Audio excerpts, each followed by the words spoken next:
وعن أبي ذر جندب بن جنادة وأبي عبد الرحمن معاذ بن جبل رضي الله عنهما عن رسول الله صلى الله عليه وسلم قال: اتق الله حيثما كنت، وأتبع السيئة الحسنة تمحها، وخالق الناس بخلق حسن.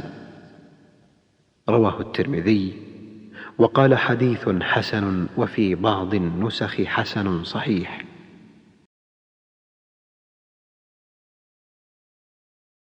از ابیذر جندب بن جناده و ابی عبدالرحمن معاذ بن جبل رضی الله عنهما روایت است که رسول الله صلی الله علیه و سلم فرمودند: هر جا باشی از خدا بترس، بعد از بدی خوبی کن تا خوبی ها بدی ها را محو و نابود کند و با مردم خوش رفتار باش.